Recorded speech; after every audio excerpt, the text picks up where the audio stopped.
NTA, Channel 12, Uyo. Your dependable station.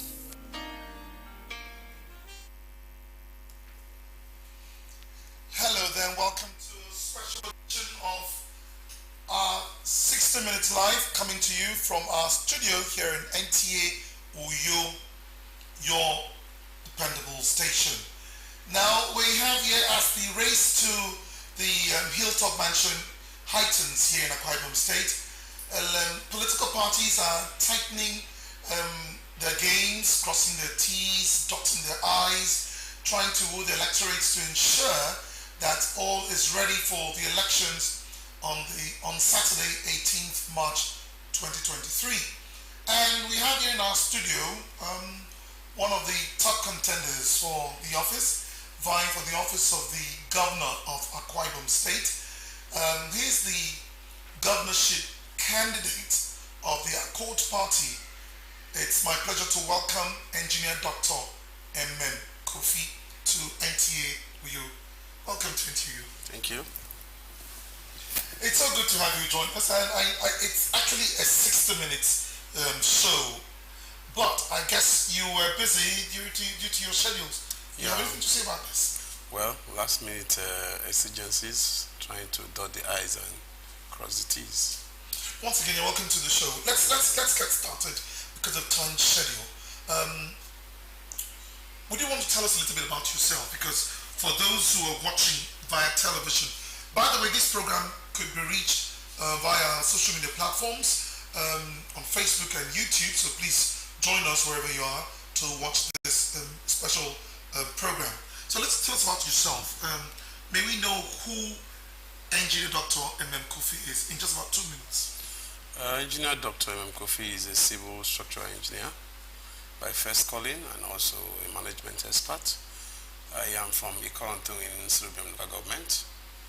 My dad is Ibibio, my mom is Efik from the Oro Nation, and my grandmom is Anangso. I'm from the 3 senatorial districts in Akwa Ibom State. I practice my profession as a consultant. I'm a chartered engineer. I'm also a member of COREN, the highest engineering body in Nigeria. I'm a fellow of the Institute of Management Consultants, a fellow of the Institute of Management Specialist. I'm a fellow of Nigerian Institute of Civil Engineers, and I'm a real estate developer. Okay. Now you're the flag bearer of your party, and you're looking forward to getting that seat of Akwa Ibom State. What makes you feel you're the best man for this job?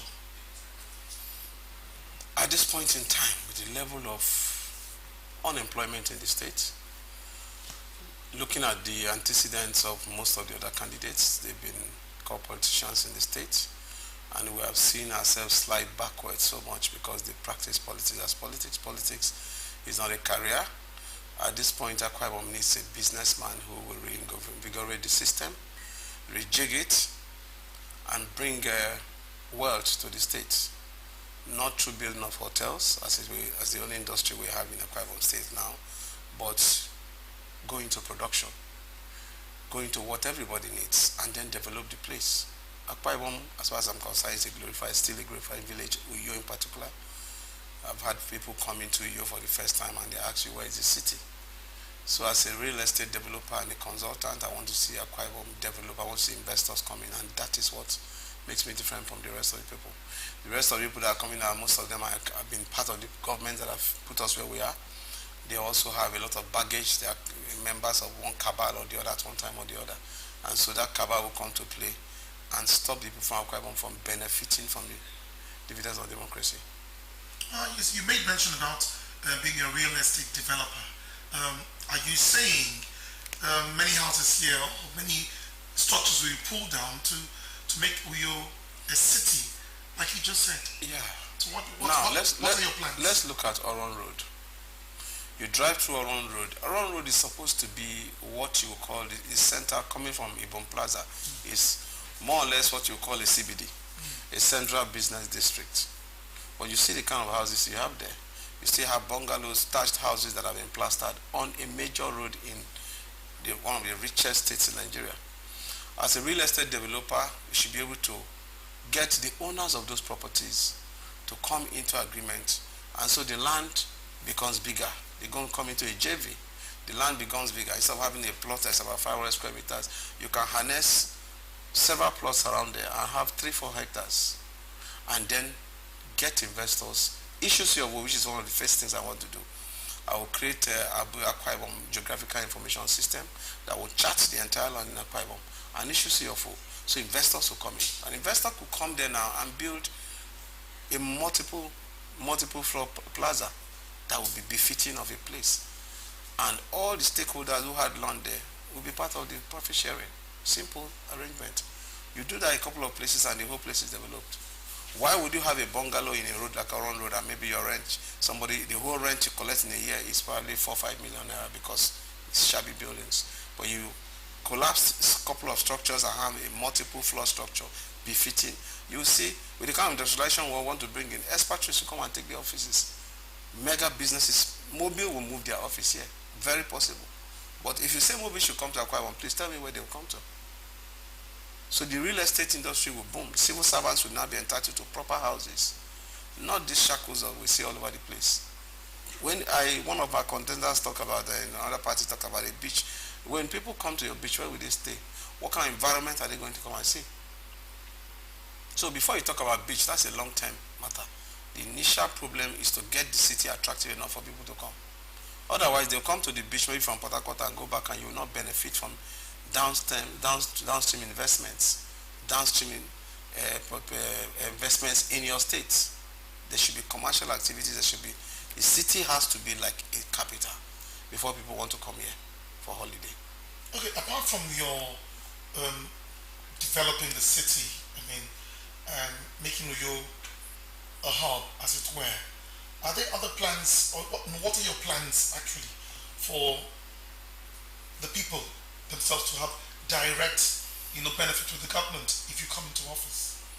I have been singing a song. I started singing in 2007 when I came out for House of Assembly, and our people did not quite come to terms with it. And that is the fact that we need to industrialize Akwa Ibom. We must be producing something. That is the solution to the problem. And people will say, we don't talk about industrialization and they failed. And I ask you, if you sleep, people sleep and don't wake up. Does it mean people don't sleep? Probably the approach was wrong. Probably we need to rejig it. So are you saying there's no industrialization at the moment? We don't have adequate industrialization. We have to do industrialization just the type China did.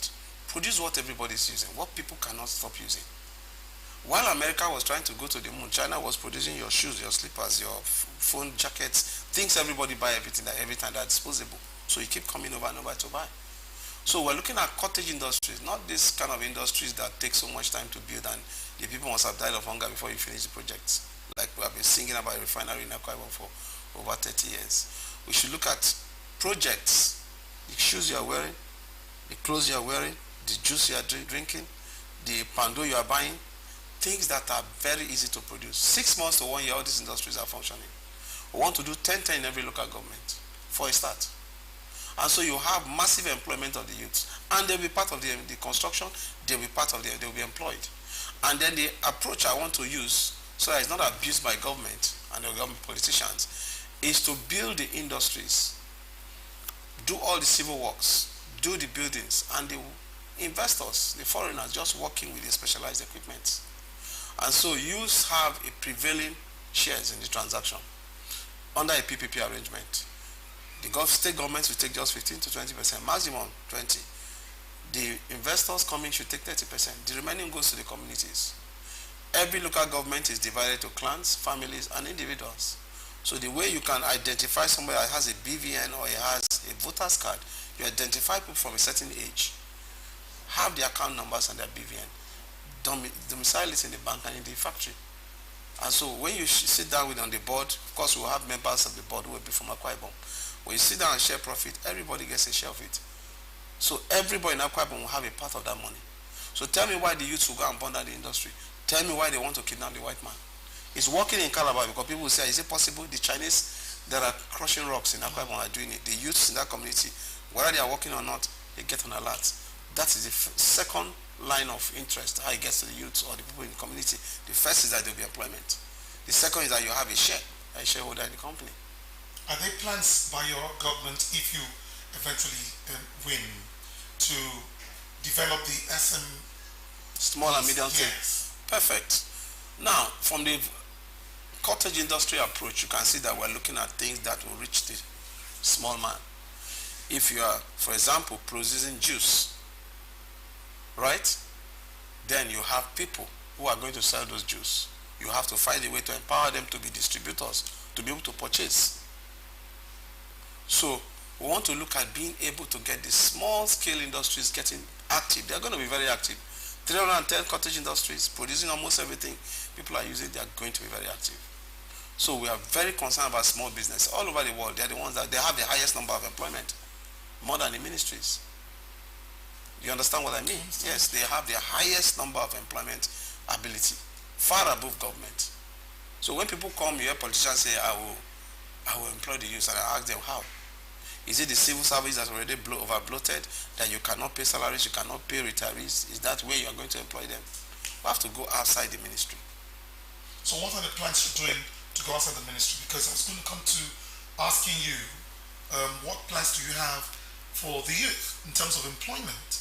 Because there are lots of people who are graduates, who are done with school, but they have nothing to work on. And they believe that they should go back to the civil service to get a means of livelihood. What expansion plans do you have in terms of, making the place conducive enough for them to operate, to do their businesses or make their ends meet? I worked with a French company when I was out of school for a couple of years, and I became solo. So I know the process, the stress of building a business in Nigeria. Now, like I said, the first thing, if you build the industry, 70%, that would be the policy. 70% of the staffs must be from Akwa Ibom, starting from the gate man to the senior staff, so that avoid a situation where the industry comes and they concentrate Akwa Ibom indigenes to be cooks and gate men. So it's going to be a cutting across board. Now, the second reason which we must address in our dialect, they say, you can blame the government, but let's look at the other end. Are the youths actually employable? Are they skilled? If we have to have industries